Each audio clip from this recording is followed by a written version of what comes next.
All right, boys, welcome to the fucking video. Today I'm going to go over the top 5 mistakes to avoid in your fitness journey and a little bit of a background on me. I've been in the gym for about 4.5 years at this point, going on 5 years. And if I knew all of these mistakes to avoid when I first started lifting, I could have made so much more progress in a short amount of time. Like, this is my physique as of like 1 week ago. I took this like last week, and this is me after 4.5 years. If I knew this shit when I first started, like, bro, it would be insane where I'd be right now. So do not be this guy that makes the mistakes that I'm gonna go over. If you do, it's just your fault. Like, I'm gonna explain everything to avoid. So if you're that guy that keeps doing what you're doing and doesn't implement this, then I'm sorry, I cannot help you. You're just gonna suffer the consequences of being ignorant to this stuff. So let's get into it. First mistake, number one, is not tracking any of your lifts. So this is by far the easiest thing that you can do to make more progress. I remember there was one point in time in my lifting career you could say, is that I was benching 185 for 6 reps for like damn near like 2 years in a row. Like, I remember I would go into every single chest day just hoping that I would make more progress and be able to lift more. Like, I didn't know what the fuck I was doing. Like, I just didn't know why I wasn't making progress. And I was super frustrated because of it. And I spent like damn near 2 years on the same number. Like, 2 fucking years. That's crazy. This is the easiest thing that you can do. So get the Strong app. This is what I recommend. Tell all my clients to get is to get the Strong app. This is the icon on the App Store. So go search up Strong app on your phone. Get this app, and it's so easy to track. Like, in between your sets, all you have to do is enter the number into the app. So basically, it asks you the exercise, and you put the weight and then the reps that you do. It takes like 10 seconds in between every set. So super, super easy to do and super essential. If you're not tracking, you're just leaving it up to guesswork, which is very, very stupid. I don't know why you would do that. If it's super easy to do, just you're already going to the gym, you're already resting in between sets. So you might as well track what you're doing so you can make the most progress. This is the most basic fundamental. If you didn't know what progressive overload is, this is how you make progress in the gym. This is the mistake I was making that was keeping me stuck at 185 for 6. I was not actually like I wasn't making sure that I was making progress. I was just doing the same shit over and over. So mistake number two is not understanding insulin. So this is by far the one of the most important things that you can understand in terms of your diet.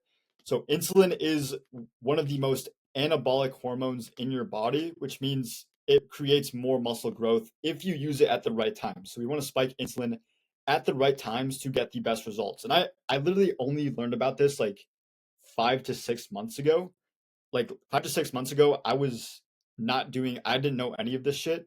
And I've made the most progress in the last like 6 months in my lifting. Like, people come up to me, they give me all the compliments, like, holy shit, like, bro, you've made so much progress. Like, what are you taking? Like, what are you doing differently now?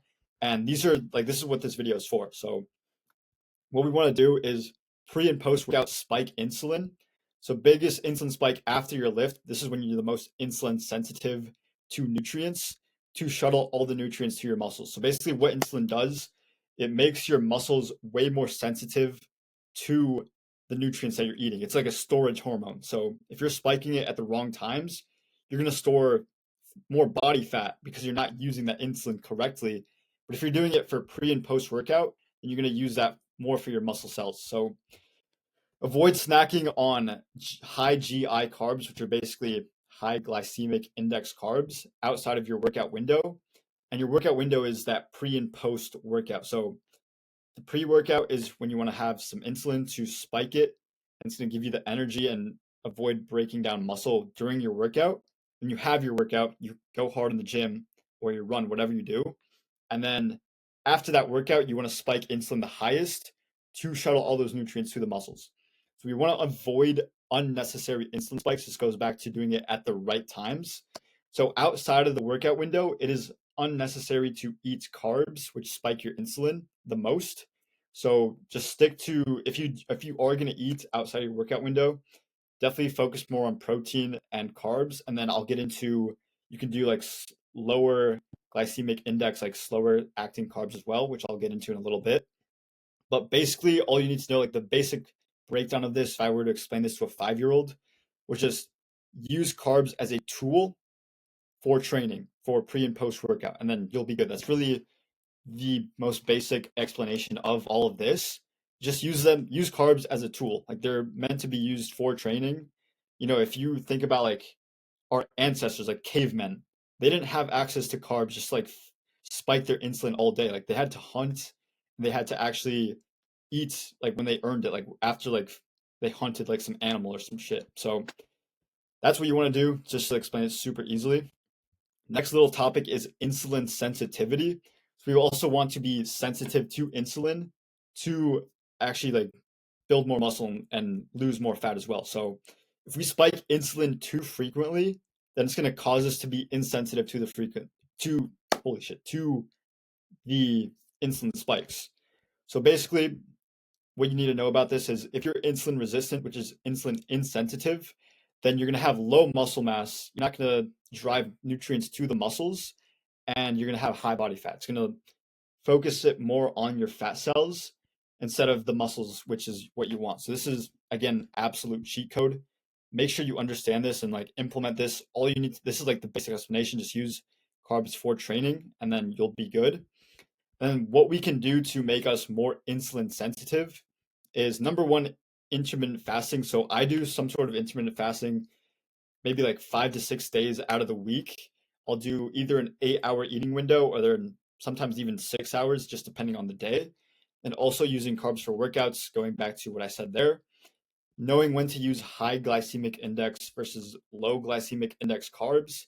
Basically, what this is simple versus complex. So, simple carbs, which are high glycemic, is basically like your fruit, your honey, your white rice, things that spike your insulin fast and high, versus low glycemic is things like your sweet potato, and your oats, which are things that spike your insulin a lot slower and a lot more steadily. So it's not like you're not like spiking it super fast. So you want to use these if you don't have like another workout in the day, if you're not gonna go train, then you can use some low glycemic index carbs to not spike it as high and keep that sensitivity as high as you can. And also you can use cinnamon and apple cider vinegar. So if you like this, like you can use this. I don't use this all the time. It does kind of taste like shit, but I do like it, or I do like cinnamon in my yogurt bowls or using it in my fruit, which is it's a good options. These all control the spike of your insulin, so good to implement these. Mistake number three is avoiding cardio. So I used to think a lot, like many people do, that cardio just kills your gains. Like it's really bad for building muscle, which is actually not true at all. Like I can guarantee you're going to be a lot more shredded and you can actually gain more muscle, which I'll get into here on the benefits of cardio. So I'm a huge advocate for zone two cardio. Basically, what I do is super low intensity. If you don't know what zone two cardio is, it's 60 to 70% of your maximum heart rate. So it's super slow, like running or biking, just low intensity running. So it's not going to be breaking down any muscle. And it's going to be to your advantage. And there's so many benefits that go into this, which I can list here. So number one is increased mitochondria volume. So basically the amount of mitochondria that you have in your body, and then also the efficiency of those mitochondria. So it's like they basically work together of making more energy, more mitochondria, and then making those mitochondria even better for your body to use and make more energy. So more energy, more ATP production in your body. Then we have increased fat oxidation. So basically, less body fat. Your body's using your own fat as the fuel source for your cardio. So you're going to burn way more body fat and then also be more metabolically flexible, which is basically the ability for your body to use different fuel sources for workouts. You don't want to be just stuck on only using carbs. You want to be able to tap into your own body fat so you can, stay lean, stay shredded.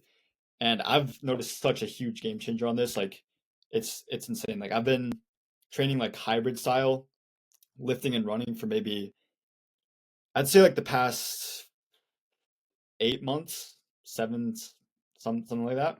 And bro, I've gotten so fucking lean. And I'm also bulking right now and I'm staying so shredded just by doing zone two cardio. Like it's absolute cheat code for making progress in the gym. Next up, we're not even done with this list. Next up is increased neurogenesis and brain-derived nootropic factor. Basically, what this is making more brain cells in your body. You're going to be a lot smarter. You're gonna have better cognition in your brain. You're gonna have way better memory, way better focus.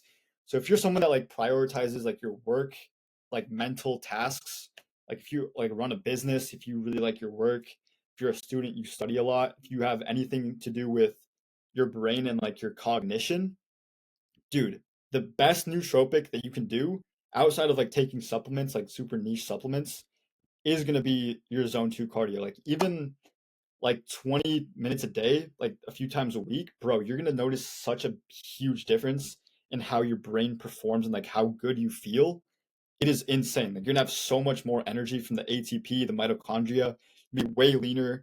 Your brain is gonna operate at a fucking next level. And we're not even done.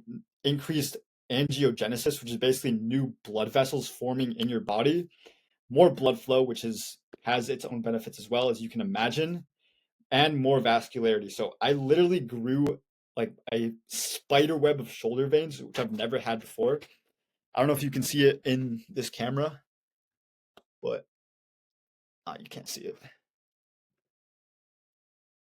But in the bright lighting, but you can see if I have a nasty shoulder pump, the shoulder veins are just insane. Like I've never had that before in my life, and I've started running. I've been running for like a good amount of time now, doing zone two cardio, and it's just absolutely changed everything for me, and also increases recovery. So more blood flow, delivering oxygen to your muscles without the fatigue.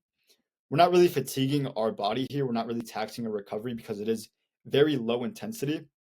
We're not affecting any muscle growth whatsoever, and we're increasing the blood flow from the angiogenesis as well to deliver more oxygen to the muscles, which is only going to make you recover faster. It's an absolute cheat code. Like this is like it's kind of sad that people think that running kills your gains because it is actually one of the best things that you can do. Dude, if I knew this when I first started, dude, like I know I keep saying that, but like holy shit, bro. If you're watching this video and like you're early into your gym progress, even if you're like more experienced than me, these things are the thing like this is the highest leverage things that you can do to make the most progress. Like I guarantee you, not many people even talk about this shit. So the best part of zone two, it's easy, it's light, it's like not gonna suck that much. Like a lot of people think of running as like super hard. You have to go all out on your runs. Bro, zone two cardio is like the easiest thing that you can do. So it's not gonna interfere with anything. It doesn't break down muscle like people think cardio does. And little side note here, if you do want to like this might sound stupid, but if you do want to break down the most muscle possible, what you're gonna do is go super intense and then not eat any food like before. So believe it or not, this is exactly what I used to do when I used to go through this phase where I wanted to get super lean. So I would not eat any food. Like I would run super intensely, like very, very often and fasted. Like it was the dumbest thing that I could do because I wanted to get super lean, which like I did, but I also broke down so much muscle and just got skinny as fuck. So it just was not worth it. I wasted so much progress in the gym and set me back so far. So avoid that mistake. Just do zone two, keep it light, keep it easy, and also spike your insulin before, like we mentioned here. Just use some carbs before your workouts, and it's gonna save you a lot of fucking time. Next mistake number 4 is neglecting your hormones. So as you may know, hormones play a huge part in like your overall life, your energy, your vitality, your mood, your muscle building, your fat, like everything really goes down to your hormones. So you want to make sure you're taking care of this in the best way possible. Like optimizing your hormones, easily one of the best ROI, highest ROI things that you can do for your fitness and your overall life as well. Like the the level that you can get to if you like optimize everything correctly, dude, you're gonna operate at another fucking level. You're gonna make way more progress. Like people are gonna be like, "What the fuck is this guy doing?" You're gonna get so many compliments. People are just gonna respect you way more. People are just gonna like admire how fucking dialed in you are, and it's just gonna be. It's like it's so good, bro. Like once you master this shit, like you're never gonna look back. Like you're gonna look back at your old self and just be like, "That kid was not fucking operating at his highest level," and it's gonna be you're just gonna fucking destroy everyone. So basically what you want to do, increase testosterone. This is like the most fundamental one. testosterone has so many benefits, especially for men. More muscle, like more drive to achieve your goals, makes effort feel way fucking better than being low test as fuck. Like it's just like you don't want to do that, obviously. Growth hormone as well, increase that. Estrogen lowered. Cortisol. So I did make a video on this in my sleep guide. So cortisol, it does depend on the timing. We want to have it high in the morning. That's like the natural spike of your cortisol. Spikes in the morning and then declines during the day. And then at nighttime, it's going to be very low so that you're tired and you can go to bed. And cortisol, people think of it as like this stress hormone, which it is. That is true. But it is natural for it to be high in the morning so that you're you're awake, like you're alert in the morning. And then once it goes down and during the nighttime, you can actually go to bed. It's called your circadian rhythm. Did make a video on that, so check that out on my channel. Prolactin, so we want to keep this very, very low. This is basically like what blocks testosterone. And the main thing for prolactin, like, bro, if you jerk off, if you like watch porn and shit, bro, you're just spiking your prolactin so high, you're blocking your testosterone. And like, bro, you're better than that. Like, it is normal, like everyone has done it before, but like if you have an addiction to fucking jerking off, bro, just cut it out. Like, just you don't need to do it. Like, if you have a girlfriend or like a wife, then bro, like, okay, like you're good. But if you're like doing this on your own, like, you just know like you're just killing yourself. And also, insulin, we did talk about this before, also depends on the timing around your workouts. So, quick one on this. Make sure, like, even like do research on this on your own. I can also make another video going way more in depth on endocrinology, which is the study of hormones. And this is very essential to get right. And once you do get this right, everything's going to work in conjunction to make you the fucking animal that you want to be. And then mistake number 5 is neglecting micronutrients. So this is the shit that actually fucking matters. The macros, like the proteins, the carbs, and the fats, like, yeah, they are important. You should know how to use those. But that's just the tip of the iceberg. Like, genuinely, there's so much more to nutrition than just those 3 things. The micros are what make you operate at that like fucking peak level where you just operate at your best. Like, there's nutrients for a reason. Like, your body needs them for a reason. So if you're just neglecting them, it's just stupid. Like, you're just counterproductive to your goals, and like you're just not gonna be that guy you want to be. So main foods you want to eat to have complete micronutrients is number 1, eggs. This is like the micronutrient powerhouse of nature. So get your eggs in every day. Also red meats. Then avocado. This is my favorite like fat source, you could say. I mean, these two also have fats, but this is also a mono unsaturated fat, also essential for testosterone production. Little bonus tip there. So avocado super packed with micronutrients. Sweet potato, like I mentioned earlier, for your slow digesting, low glycemic index carbs, loaded in micronutrients. So get these in every day. I like fruits as well. So I do frozen fruits. It's just way more practical. You can just store them in the freezer. They last a long time in there. They don't go bad.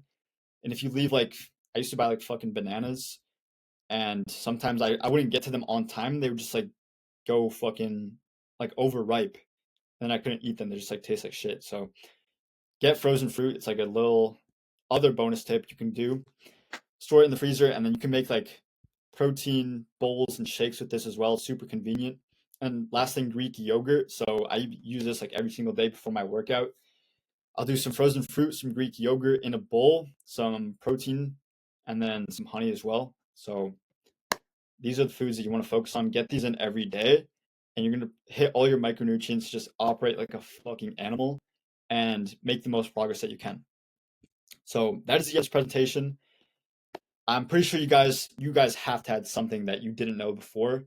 These are all the things that you need to fucking implement. Like, bro, implement this shit and you will never fucking look back. Like, everything I mentioned here, the micronutrients, dial in your hormones, dial in the cardio, dial in the insulin timing, and then dial in fucking tracking your lifts. Bro, if you do all of these 5 things, which are so simple, like, this doesn't even take time, bro. Like, this does not take time. This takes 10 seconds per set. This takes 0 time just understanding how to do it, which doesn't change. Like, you're already eating food. You might as well learn how to do it correctly. Cardio. Okay, so cardio, you can do this like 20 minutes a day for like 3 days a week, and it's not that easy or not that hard. And also, what I recommend is like lowering your workout time as well. I'm getting way ahead of myself. I'm gonna make way more videos on this, but basically, the only thing you need to do is just dial these in, and you're gonna make a lot more progress. Also, check out my Instagram for more behind the scene actions. I post stories, I post informational videos every single day. So I fucking drop the knowledge on there. And then also, I do one-on-one coaching. There's gonna be a link in the description as well if you want to book a call. See if it'd be a good fit. I don't accept every single person, but if you do want to work with me to just get to that next level and operate at a fucking highest level that you can make the most progress, then check that out. We can see if we can work together or not. But yeah, hope you guys enjoyed this. I'm gonna make way more videos. Like I have so much fucking knowledge on this shit that I just want to explain everything that I do. So we're gonna keep fucking going. Stay tuned, subscribe to the channel. Do not miss a shit. This is a fucking gold mine of a channel. Like you are early. If you're watching this, today's November 19th, 2025. Bro, if you're watching this like on this day, bro, you are so fucking ahead of the game. Like I'm gonna be dropping so much shit. And if you like actually implement my shit, bro, you are gonna be so ahead of everyone. So subscribe, watch all my videos, learn everything you can, implement this shit, and I will see you in the next one.